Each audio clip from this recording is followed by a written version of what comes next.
Mon nom c'est Robert Kochani, je suis le représentant régional du Haut-Commissariat des Nations Unies aux droits de l'homme pour l'Afrique de l'Ouest. Voilà. Voilà. Vous parlez donc d'un creuset d'échange pour une meilleure compréhension donc, des défis actuels liés à la migration. Expliquez-nous. Bon, déjà quand on parle de migration, il y a bien sûr la migration régulière et puis la migration irrégulière. Dans l'un comme dans l'autre, les grands défis, c'est la prise en compte des droits de l'homme, des personnes migrantes, qu'elles soient régulières ou irrégulières. Nous l'avons dit pendant la cérémonie d'ouverture de cette activité, il y a des facteurs externes qui poussent les gens à migrer. D'une façon générale, lorsque les gens migrent, c'est qu'ils cherchent de meilleures conditions de vie. Mais parfois, ils le font dans le cadre régulier, quand les choses sont normales, si je puis dire. Mais parfois, ils sont forcés par des crises, par des conflits. Et on a vu aussi que le changement climatique, avec ses conséquences, était aussi un facteur qui poussait les gens à migrer. Donc nous, notre rôle, c'est de sensibiliser les gouvernements. De sensibiliser les gouvernements et à travers, y compris les représentants d'institutions démocratiques comme les commissions nationales des droits de l'homme, afin qu'elles comprennent les enjeux de la migration dans leur région, dans leur pays, et que ces institutions jouent leur rôle.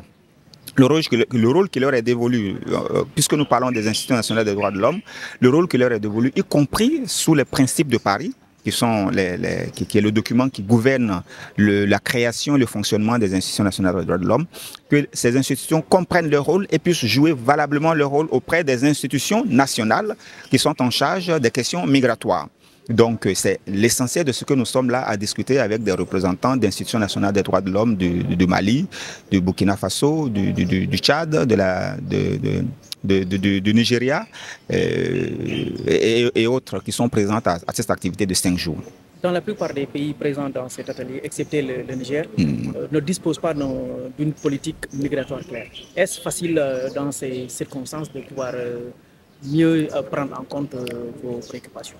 Il y a toujours une structure en charge des questions migratoires dans chacun de ces pays.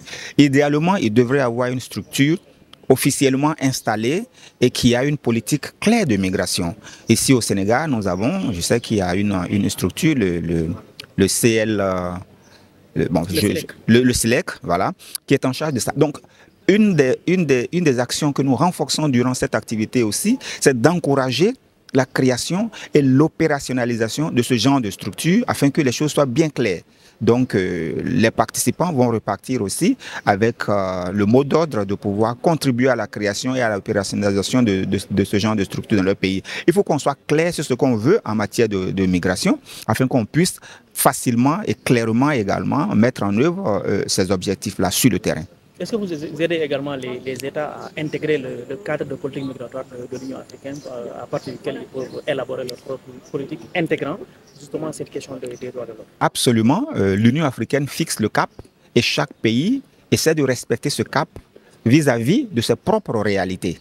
Et bien sûr, les Nations Unies, nous sommes une institution qui a une coopération très étroite avec l'Union africaine et nous encourageons la mise en œuvre des instruments de l'Union africaine, nous encourageons la mise en œuvre des cadres de coopération de l'Union africaine dans tous les domaines que possible. En ce qui concerne les droits de l'homme, bien sûr, toute initiative que l'Union africaine, en tant qu'institution panafricaine, met en place, nous encourageons les États à s'y conformer. Et notre rôle de conseil et d'appui technique, nous le mettons en œuvre également dans ces cadres-là.